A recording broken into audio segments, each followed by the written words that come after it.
In late August of 2023, after the hottest July globally on record, Tropical Storm Hilary touched land in California. Hilary was the first such storm to move through Southern California in 84 years, and increasingly anxious reports from weather agencies and emergency services were on the news as she churned up the Baja Peninsula towards San Diego and Los Angeles. Hilary dissipated strength before hitting Southern California and missed major population centers.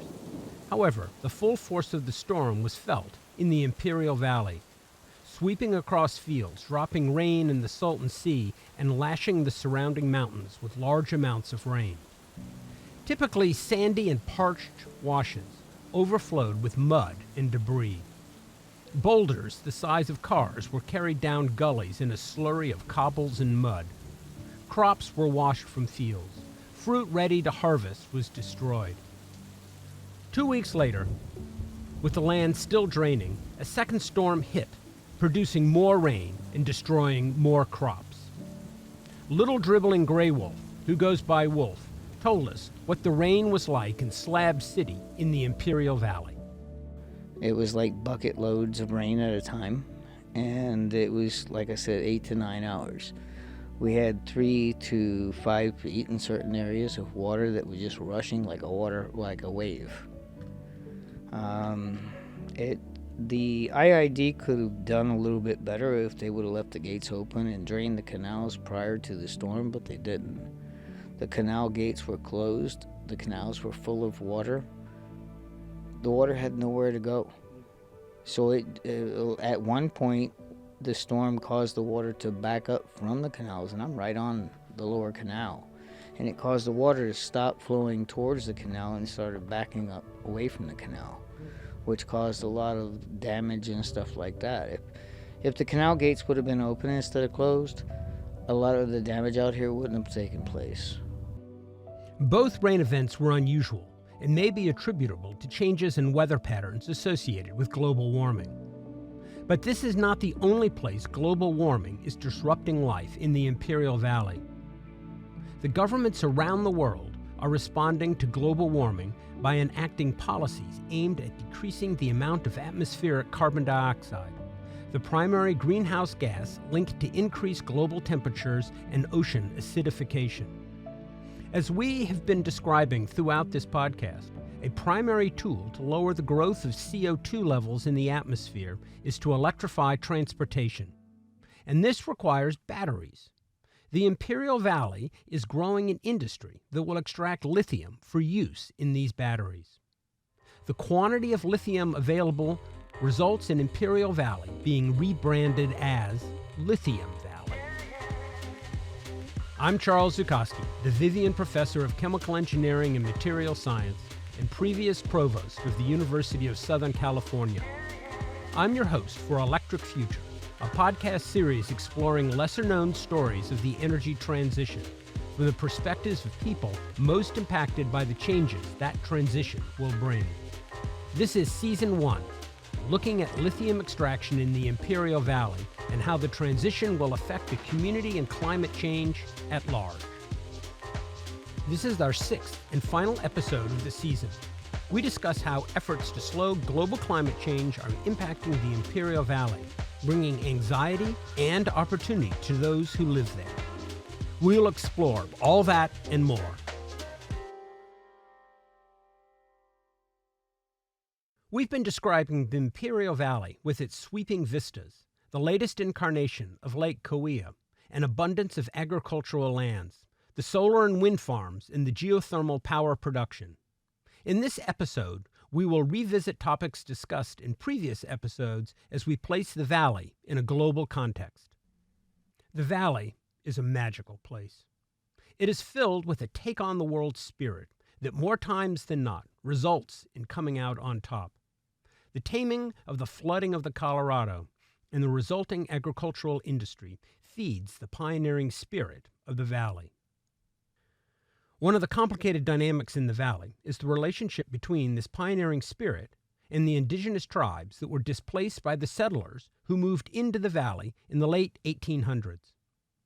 The indigenous groups are not of the past, but very much contribute to the community advances today. They have knowledge about the land that, by law, needs to be taken into account when developing new projects.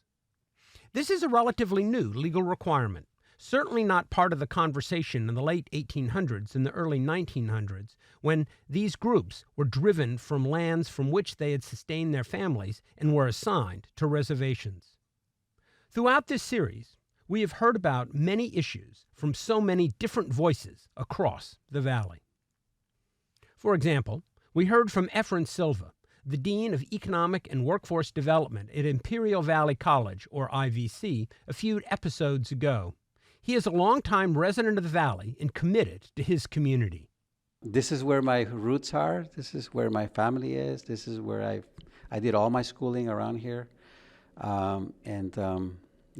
We're fortunate. We have, San Diego 2 hours away, LA 3 hours away. So when we want to get the big city experience, it's there for us to do. But so I'll tell you a little, perhaps a funny story. So a lot of our young people, when they go to college, say, well, I'll never come back, right? And they're beginning to come back, and they come back more and more and more. But a personal experience for me is my daughter, who went on to college and was working just north of Santa Barbara. And she's back. She's been back now for 5 years, right? So the key, besides being closer to home, is being able to buy a house, right? They could not afford to buy a house in Santa Barbara by any means. And over here, she's a proud owner of a beautiful home and, a lifestyle that is accommodating to my grandchildren and her children that I don't think you can get in a big city. One perspective of the indigenous people is given by Carmen Lucas, a Quimie Laguna Indian. The Lucas Ranch is really the Quimie homeland, I guess is what I have referred to it in many documents. I am privileged to live here on my ancestors' land, have been here permanently since 1976. However, my father was born here, as was his mother and grandmother, as I understand it. And this has been our home since the beginning of time. We were here long before your white people came in and took our land.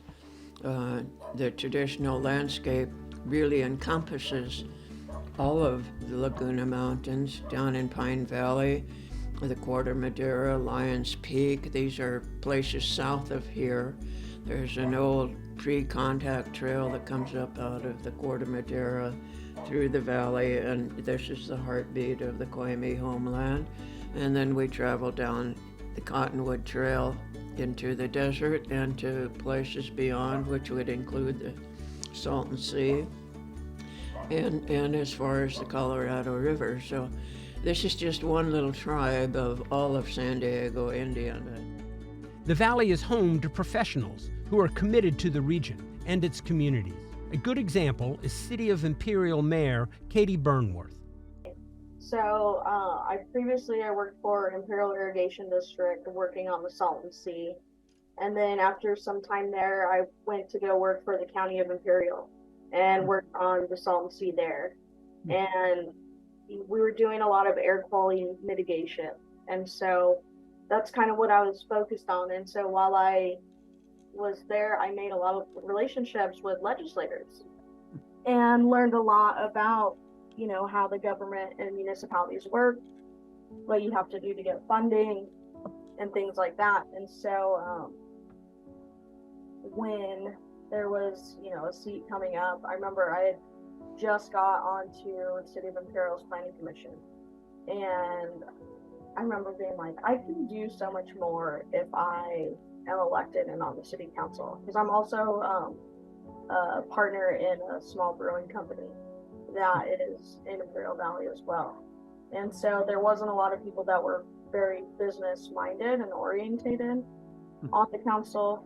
There wasn't anybody that was really into, environmental on the council as well. And that's kind of where my kids live and, my family lives. And so, and then also like my late husband was a firefighter. and instilling, giving back to the community was something that was really important to us to instill in our kids. And so, you do it, you instill those values by showing. And so for me, I was like, I want my kids to grow up and know that you give back to your community and you give back to health. Kind of how it happened. Those with deep ties to the land include Frank Salazar, of the Kumeyaay tribe, who was an indigenous monitor. But I came out there as, having done repatriation, having consulted with federal agencies, having worked with elders that aren't here anymore, worked with my own grandmother, asked her about certain meanings, certain plants, animals, uses. And then, of course, I was out there, over the years, all seasons, from it's 20 degrees out in the desert. You don't even think the low desert gets that cold. I've been out there when it's, that cold, but I've been out there when it's 127. And I've walked all day in the desert, 10-hour shifts and gone from the different sites and the different types of artifacts, from the ceramics to the lithics, they call them, which is like stone tools, whether it be obsidian or metavolcanic. I've done, I've talked with my people for years, my elders, my leadership, chairmen, vice chairmen, and bird singers from my tribe to put things. I was part of the exhibit design team for our little exhibit we have at the museum. So, and that Native American interaction of, animals, and, things to put, things not to put, the exhibits, going through some of the collections. So there's a lot to it, and that's just my little piece of it. This complex mix of cultures and the bounty of the Colorado River does not solve all problems. The county is poor, suffers from elevated respiratory diseases, and sits on the U.S. southern border, making it a target for asylum seekers. Underlying everything in this harsh desert is the necessity of having access to water in the Colorado. There is a decreasing amount of water flowing in the Colorado, and this places the valley under stress. In 2023, the Imperial Irrigation District agreed to a 4% cut to its water usage, which amounts to conserving a third of all the Colorado River water used in the state of Nevada. More cuts are coming, an ongoing threat to the valley's mainstay agricultural industry. With the development of demand for electricity that is produced without emitting carbon dioxide, and the drop in price of installing this capacity, there has been substantial growth of solar and wind farms in the valley. These facilities fundamentally change the cultural landscapes and decrease acreage of productive agricultural land.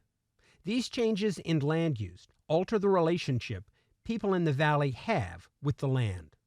Lorna Avila is a policy advocate for Comité Cívico de Valle, an NGO representing the voices of community members. She captures the way changes in land use will reduce the number of jobs in the fields, adding to unemployment. I would say that a concern regarding that is for those agricultural lands, there's farm workers that are working. So a main concern would be what would happen to the jobs of those farm workers. We want to ensure that in our community, we have folks that are working and that are working. So our main concern is with the folks that might be displaced with their work if there is a new industry taking over. Geothermal electricity generation facilities, which rely on hot brines produced from wells deep in the earth at the southern reaches of the Salton Sea, sit up against buttes of cultural significance to many of the local Native American groups. The desire to increase the number of geothermal power production facilities is seen as a threat to these cultural resources. With significant geothermal, wind, and solar electricity generation capacity, the valley is an epicenter of decarbonized electricity. This podcast has focused on the lithium in brines used to generate the geothermal energy. The technology used to directly extract the lithium from these brines has not been commercialized elsewhere on the globe, and the companies seeking to make this process viable face serious challenges, given the corrosive nature of the brines in this region. There is a vast amount of lithium in the brines. The result is that if the technology can be demonstrated at scale, the valley will easily become one of the world's major producers of lithium. Remember, what Global Lithium's Joe Lowry told us. And then the trade-off becomes, because the capital's always going to be higher in California, just the corrosive brine, just it's California, it's not cheap. So I believe Energy Source probably will have a working DLE somewhere in the world within a couple of years. But then it becomes, once you have a working deal, and it's bespoke, it has, the resin or whatever, it has to be customized for the brine. It's not a drop-in technology, which is the other big problem, because what the Reuters and the Bloomberg NEFs of the world want to say was, which DLE works? It'll be Katie bar the door, but maybe because I kind of believe it's like Roger Bannister breaking the 4-minute mile, that it took a couple of decades of people running 401 and 400.05 until Bannister did it, and then 12 people or whatever it was did it in the next 5 years. I think you'll see that with DLE, because then people will know it can be done, and just the IP on that will be leveraged. But we'll see. The downsides of expanding this industry are real and are associated with increased dust and solid waste, concerns about water usage, and potential of increased seismic activity. The upsides show great promise. Greater economic activity, attracting additional industries based on access to lithium, and improved educational opportunities. The communities in the Imperial Valley are in the process of deciding how heavily they will commit to this new industry and why that commitment is worthy of the risks. As an advocate for members of the community, Lorna summarizes these concerns. Yes, I would say the main concerns have been the water allocation. We've heard community members ask, but where are we going to get the water from? As you mentioned earlier, right now there's a lot of concerns with the Colorado River, with Lake Mead, that it's depleting. And as of now, here in the valley, 95% of the water that it's being allocated to really goes to agriculture as well. So we're just asking a lot of questions, just where are we going to get the water from? We've also heard a lot of misconceptions stating, are we using the water from the Salton Sea? Is that where we're going? And that's something that we emphasize. No, we're not. But the Salton Sea is also a huge concern. As we know right now, the Salton Sea is depleting, and the lake bed is being exposed. There's fertilizers underneath the Salton Sea. There's arsenic, there's lithium. So that's a concern for a lot of frontline, fence line communities that are near the Salton Sea as well. And that is again then tied to respiratory concerns. Here in the Imperial Valley, I don't have the exact percentage, but a high number of folks suffer with respiratory problems. So I would say water consumption, the Salton Sea, respiratory concerns, health concerns are the largest concerns that we've heard from community members. Of importance to the growth of the lithium extraction industry in the Imperial Valley are efforts coordinated by the California state government. The Lithium Valley Commission was charged to bring all parties together to discuss concerns and ensure that these concerns are addressed. This effort led to much knowledge exchange, and it helped the community embrace the lithium extraction industry. Noemi Gallardo, commissioner at the California Energy Commission, talks about the state's role in this process. So we had basically a forum that was established through state processes, which was called the Lithium Valley Commission. Well, I should say that's how it was known. It's actually the Blue Ribbon Commission on Lithium, a longer name. But basically, it was a forum to ensure that we had a wide array of representatives who were interested in, involved with, impacted by what would happen with an effort to create an advanced battery ecosystem out in the Salton Sea region that would be a domestic supply chain of lithium, et cetera. So, that was called Lithium Valley. And this commission was really helpful in bringing folks together, getting more visibility on this effort, and ensuring that there was local representatives, state representatives, and then folks from the industry and other areas. So I think that was a good process that enabled people to communicate, debate, and discuss what are all the things involved with creating a lithium valley in a region such as the Salton Sea, where there has been so many detrimental impacts. Pollution, poverty, it's hit by everything, right? So we wanted to make sure that this was done well and that it included those voices from the local community, not just the state or industry, but everybody. So I thought that worked well. And I think it was an effort that was supported by the California Energy Commission. So we were the ones providing staff to have the meetings, to write out reports, any of the communication materials needed, et cetera. We weren't depending on industry or local community to do that. We felt that as a neutral state agency, we could provide that support. Now, I want to pull all this into a global context. I want to change our perspective for a moment. This podcast is focused on untold stories of the energy transition. We have spent little time discussing the origin of the climate transition. In drawing conclusions, the activities in the Imperial Valley need this broader context.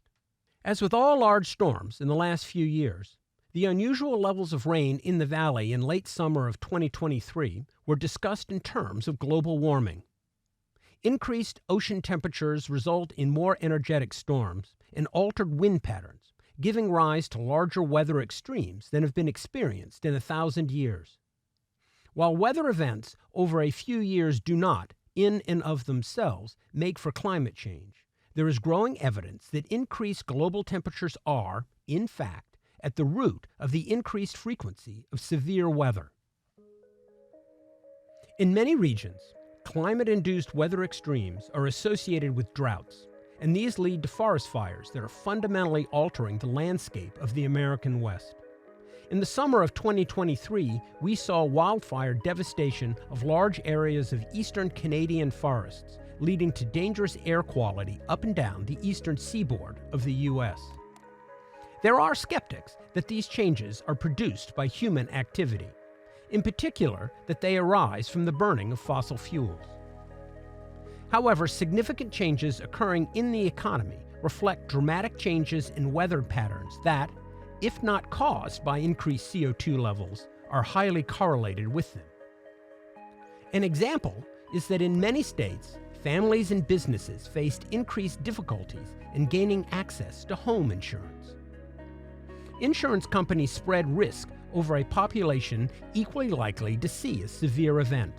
Individuals pay premium, which sum to give the size of the risk pool, the maximum amount of money that could be paid out. With the knowledge that there is a low likelihood of severe events harming their property, but by paying into the risk pool, they know that if the event occurs, they can recover. The insurance industry is highly regulated, and premiums are set by the expected level of payout. This is estimated from actuarial studies that look back over history to provide an understanding of the frequency of fires or severe storms. In an increasing number of localities, the payouts being made by insurance companies for storm and fire-related damage are consistently exceeding actuarial or historical predictions. This is evidence that conditions are different from the past and are generating greater damage and thus payouts. The risk pool cannot cover the payouts, and the companies are unable to provide insurance at a price the customer is willing to pay. The result is that the companies stop offering insurance in these states. This is a new phenomenon, driven by increases in extreme weather events that are not predicted by historical models. The loss of access to housing insurance is clear evidence that weather patterns are rapidly changing. Much work links these changes to the observed rise in the globe's average temperatures. While global warming is an established fact, in small pockets, the link between man's contribution to atmospheric CO2 and global warming continues to be debated. However, there is no debate that increased CO2 levels are increasing oceanic acidification, which, when combined with increases in ocean temperatures, threatens the basis of much of the planet's ecosystem. This is well understood mass action. Higher CO2 levels in the atmosphere increase the amount of CO2 absorbed in the ocean. Once absorbed, the CO2 undergoes a well-studied reaction to form carbonic acid, which dissociates to increase the acidity. Like the case of DDT in the 70s, which was shown to result in weaker birds' eggs, which devastated the ability of birds to successfully breed, the increased acidity weakens the base of the world's ecosystem to survive. Global warming, its links to increased CO2 levels, contested or not, and the environmental change resulting from increased CO2 levels is recognized as a threat by countries all over the world. The result is that there is a global consensus to reduce CO2 production. Laws and policies are being introduced around the world to lower the amounts of fossil fuels that are burned to power our lives. Here is Gavin Newsom, Governor of California, in August of 2023. Reminded as we're standing here in the context of every breath you take, there's the old frame that I think sort of distillates this moment or distills the essence of the why we are here. It's about the fresh air of progress versus the stale air of normalcy. What you see behind me is that juxtaposition, a physical manifestation, perhaps symbolic more than anything else, of a little garden.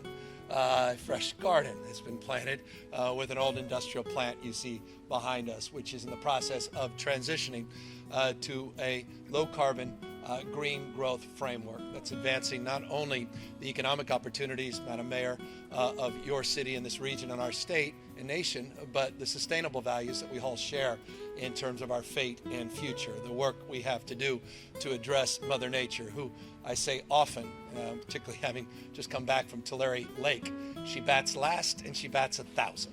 She's just chemistry, biology, and physics. And so there's a humility at this moment, the world we're living in, a humility as it relates to our obligation to address the future head on, to address our values, not just in terms of Mother Nature, but to invest in people, as Christy said, our values as it relates to markets. About 26% of these emissions come from tailpipes, from light and heavy-duty vehicles. Another 25 to 27% comes from electricity plants that are powered by coal and gas. The obvious place to reduce CO2 emissions is then to electrify the world's vehicle fleets and generate electricity with technologies that do not produce CO2. And this is what is happening. Both of these solutions require methods to store energy on the vehicle, or when the sun is not shining or the wind not blowing for solar and wind farm electricity generation. Electricity storage is typically done with batteries, a storage of electricity in chemical form that can be reversibly converted to electricity. For vehicles, a high energy density is needed, that is, a lot of power in a small mass.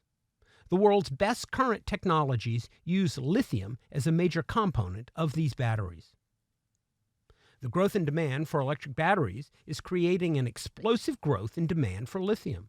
An increase in lithium production of 10 times what is currently produced is estimated to be needed by 2035. This speaks to why lithium in the Imperial Valley is generating so much interest. There is demand. But there are many sources of lithium in the world. The pressure to extract lithium from the valley brines also has a geopolitical component. In the late 1970s and early 1980s, the global economy was shocked by the Arab oil embargo and the formation of OPEC, where major oil-producing countries banded together to control and drive up the price of oil. The shock to the global economy was enormous, and among other effects, resulted in the development of geothermal energy production in Imperial Valley.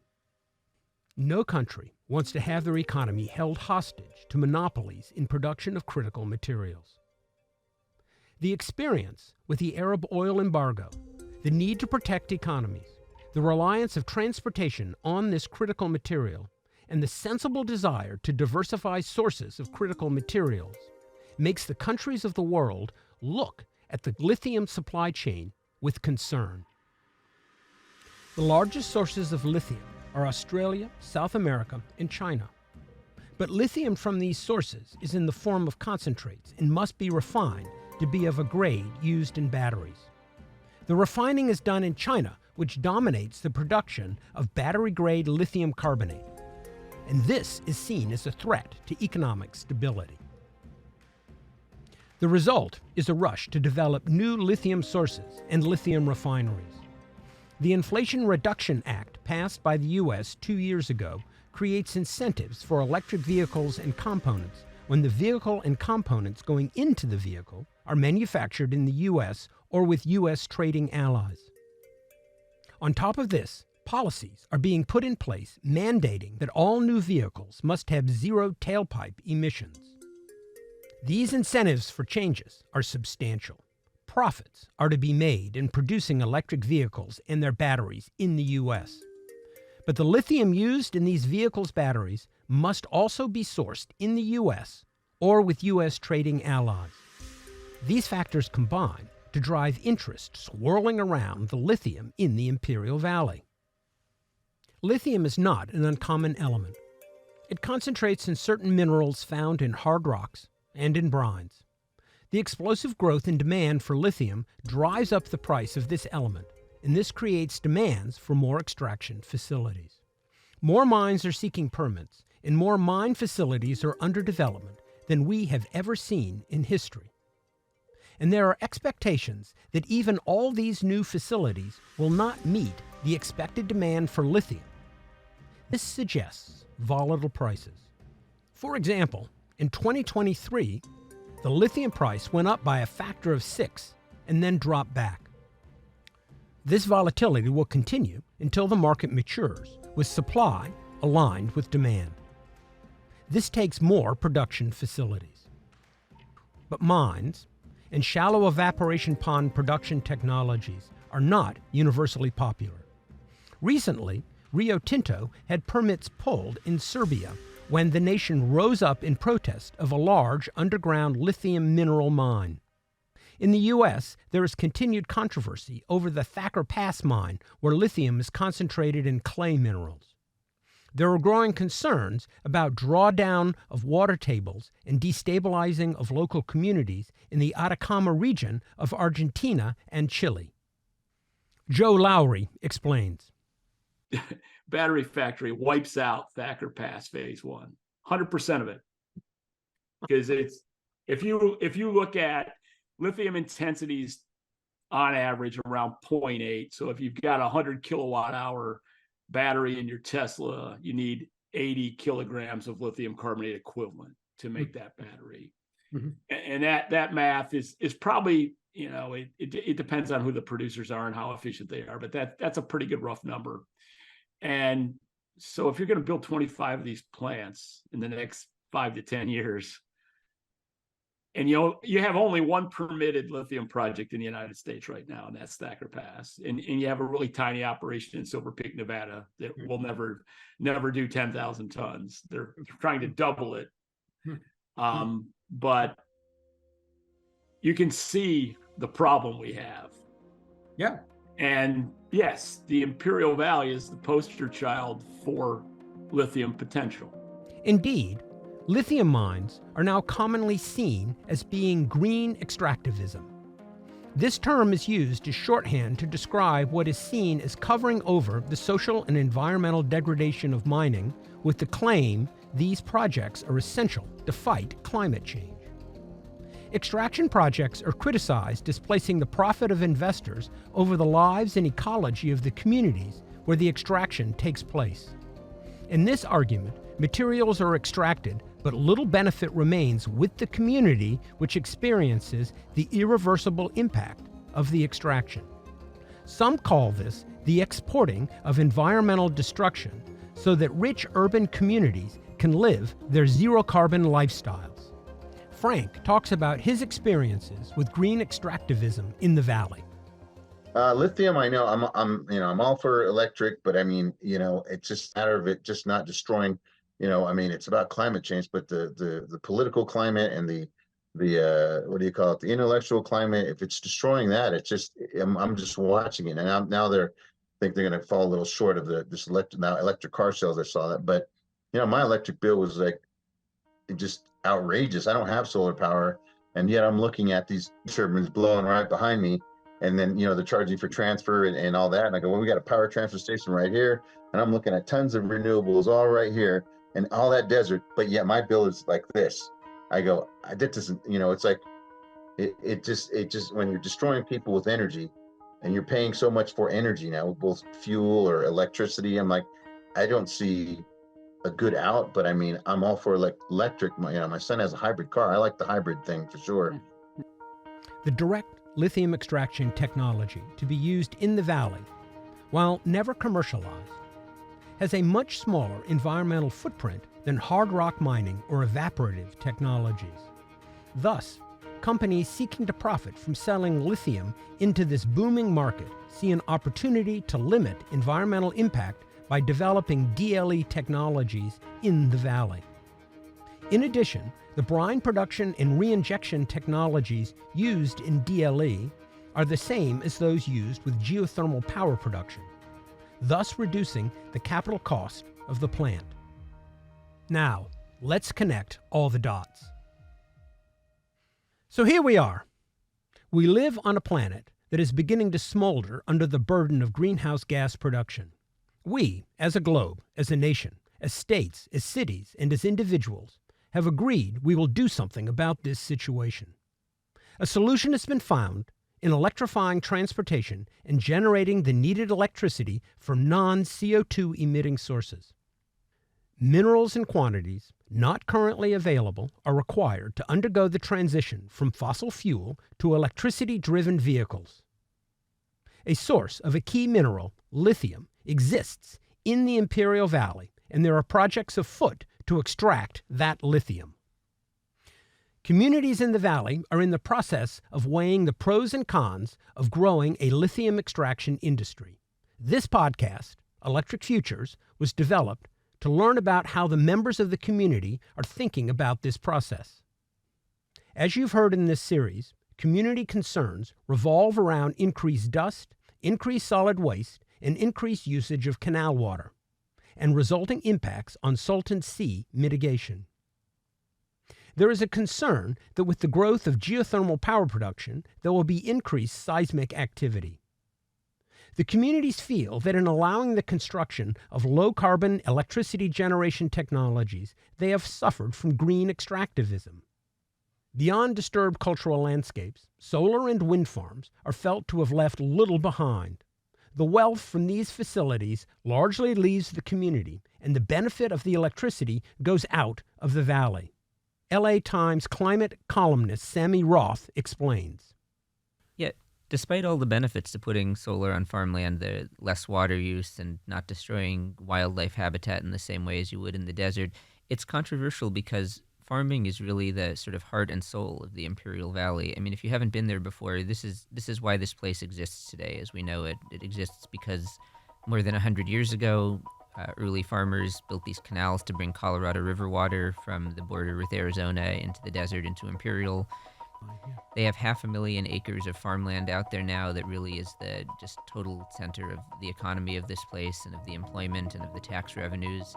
And it's just their way of life. So even though you have some farmers who have been very happy to say, okay, I'll take your money, solar developer, and you can have my land to do what you please with, you have plenty of other folks, their neighbors and their friends and colleagues, who see that as an affront to their way of life and as a threat to the future of this place as they know it. On the positive side, as we need to keep reminding ourselves, the community sees lithium extraction as resulting in growth of quality jobs, career-linked jobs, jobs paying $20 to $40 an hour.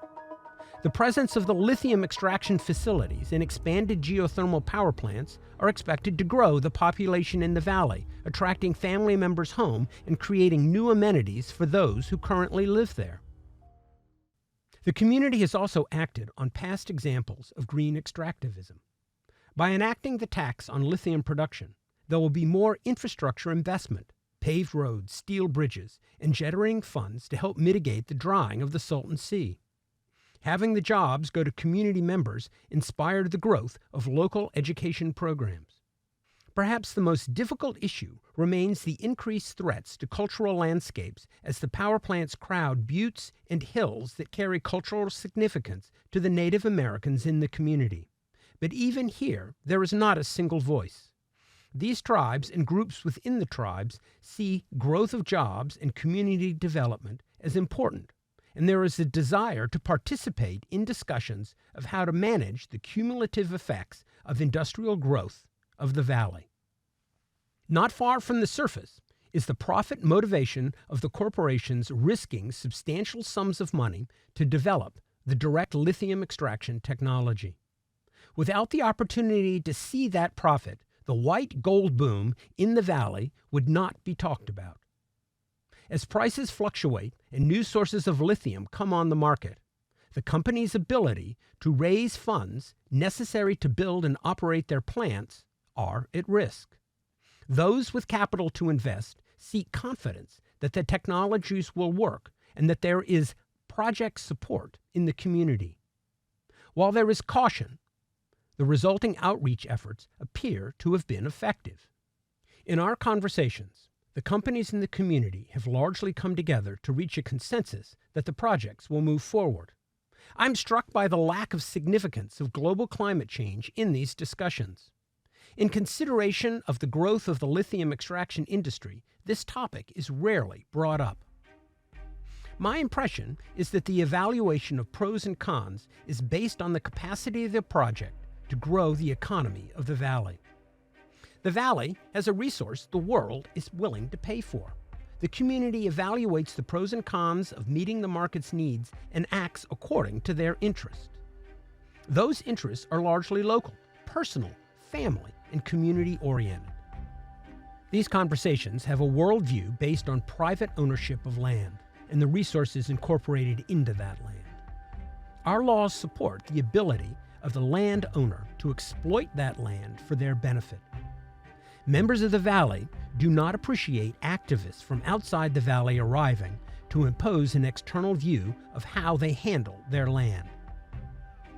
This worldview clashes with one that sees the earth as something that cannot be owned and where the resources are not to be exploited but managed within a framework that enables benefit to humans as well as to the non-human natural world.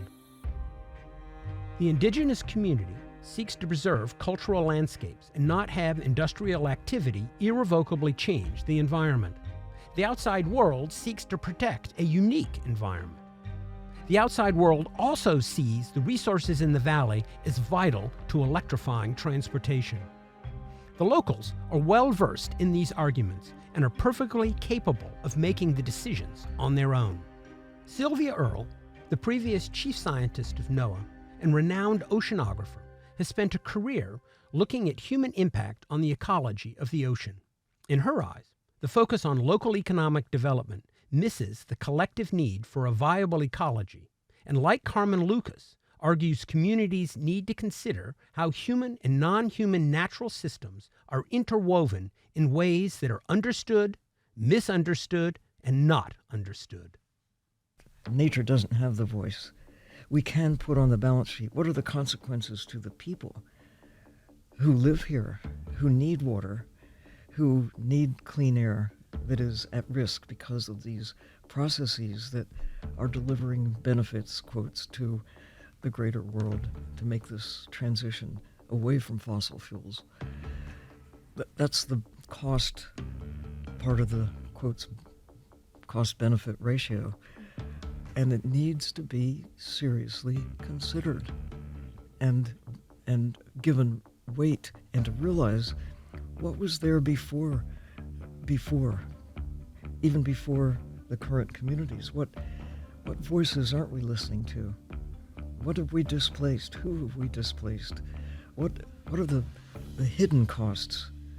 So easy to focus on the benefits, especially with big dollar signs associated with them. But what are the other real costs that may be even more valuable to the humankind 100 years from now? What are the losses that we need to seriously account for? You can get dazzled by, oh, this is this is important. We've got to make this transition. And you can see it and you can bank it. Most importantly, you can look at the money that's involved.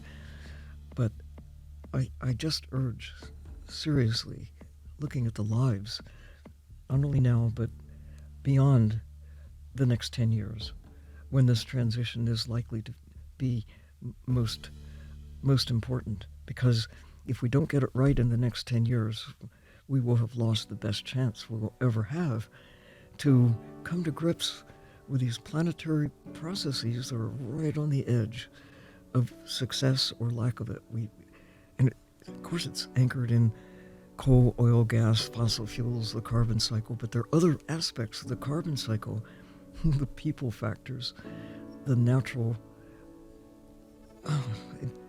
world that governs our existence, that we need to get big minds, big thoughts, really think it through, and be willing to change on a dime if you find that, hey, now we see what we could not see before. We have to shift gears.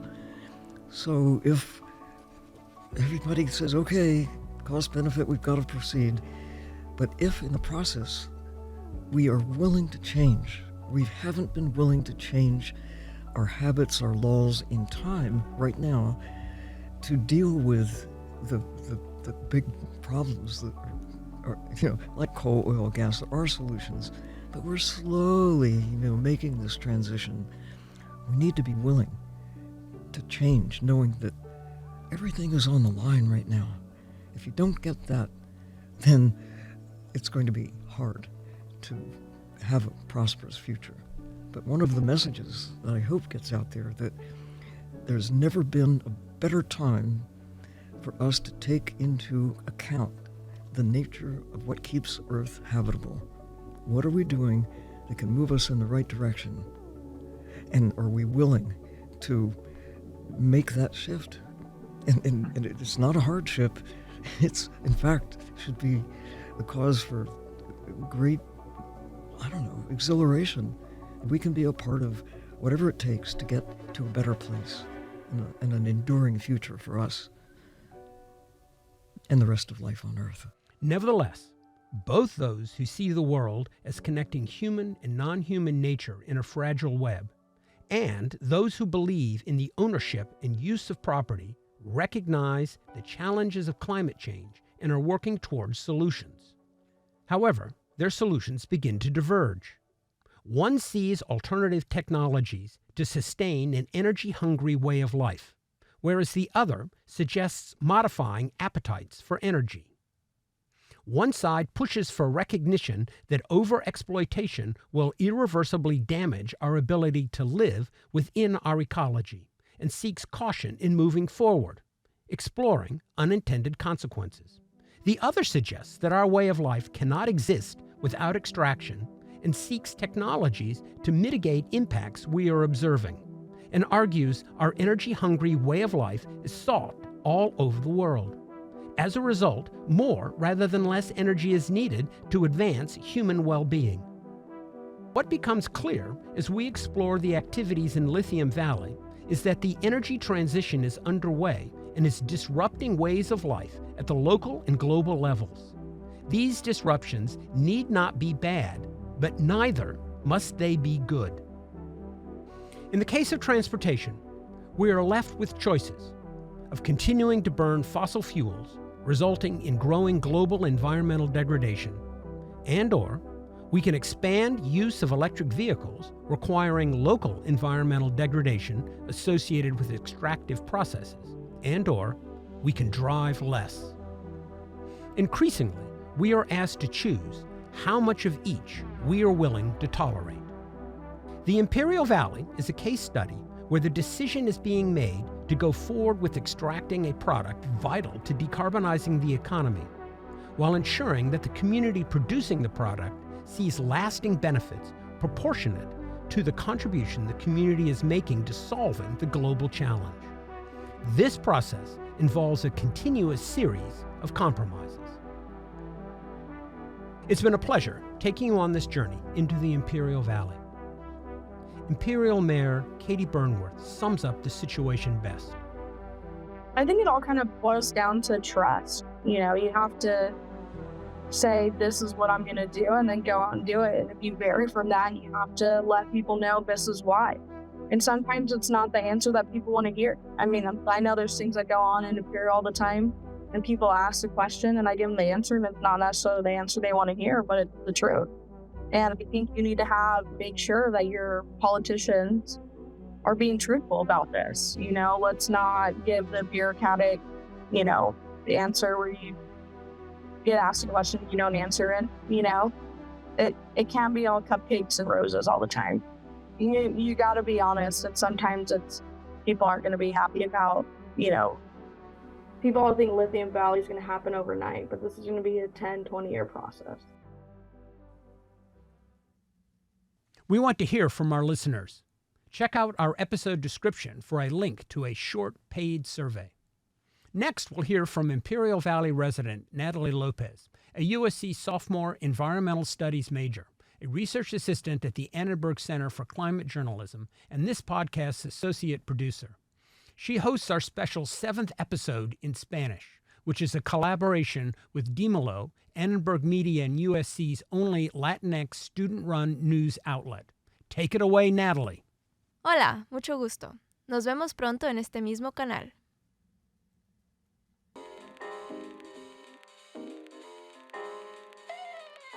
Electric Futures is an original podcast from the University of Southern California, hosted by me, Charles Zukoski, the Vivian Professor of Chemical Engineering and Material Science and the former USC Provost. This series was executive produced by Allison Agsten, the director of USC's Annenberg Center for Climate Journalism and Communication. USC Annenberg Professor Mallory Carra is our lead producer. Natalie Lopez and Spencer Cline are our associate producers. Cindy Chai is our research assistant. This episode was directed by Mallory Carra and edited and sound designed by Spencer Cline. Electric Futures was recorded on location in Imperial Valley and in the Annenberg Media Center Studio B. Victor Figueroa, Sebastian Gruba, Matthew Buxbaum, and Tom Norris provided technical supervision. Our cover art is by Matthew Buxbaum.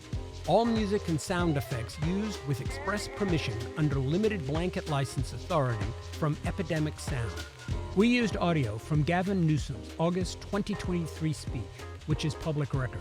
If you'd like to read more about the topics covered in this podcast, please check out our additional resources document linked in the episode description. You'll also find that we have links to the transcripts for this episode available in English and Spanish. You can also follow us on Instagram at USC_Electric Futures.